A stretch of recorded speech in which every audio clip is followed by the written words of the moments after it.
欢迎来到上师厨房。最近到一个朋友家做客，朋友请我吃了一碗汤，我一看，这不是疙瘩汤吗？可是我仔细一问，它的做法却和老北京的疙瘩汤是有区别的。后来我就学了这一招，也做给大家看一看。先来看看和面，还真是挺有特色。150克普通中筋面粉加110克水，这种水面比例最后会把面团和成这种糊状。接下来意想不到的事情发生了，沿着盆边加水。朋友说这叫醒面，倒水以后千万不要搅动面团。20分钟以后，把水倒在一个容器中，倒出来的水一会儿还要用到。像我这样用筷子沿着盆边往起快速挑面，反复这样做的目的就是为了让面糊起筋。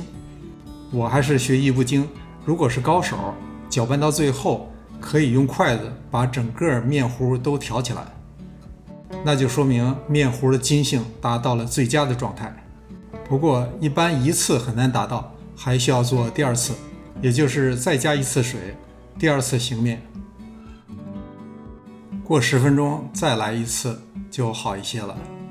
搅拌成这样就可以了，再倒上水把它封上。接下来准备一些配料，这是鲜香菇切成薄片，2个西红柿切成丁，半块嫩豆腐也切成小方块。锅内放少许油，先把香菇放进来煸炒一下。香菇略有变色，倒入1茶匙白糖，1汤匙生抽，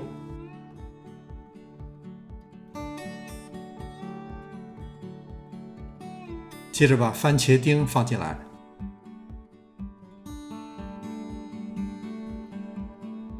加入1茶匙盐，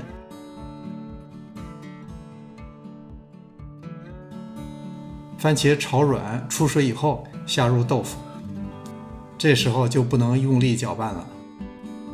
倒入适量的鸡汤，大约和食材持平，再倒入适当的水，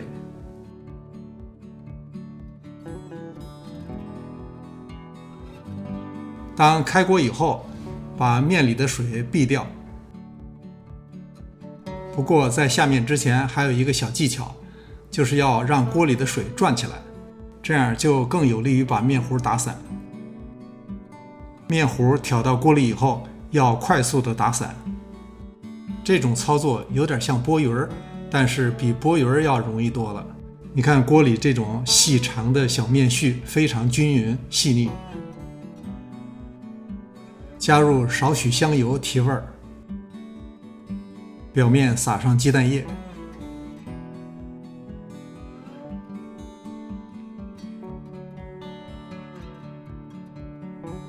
最后撒点葱花点缀一下。这一锅带有河南特色的疙瘩汤就做好了。这一大锅太香了，您喝了一碗，保证还想喝第2碗。感谢您的观看，临走前别忘了点赞订阅。这里是上师厨房，我们下次再见。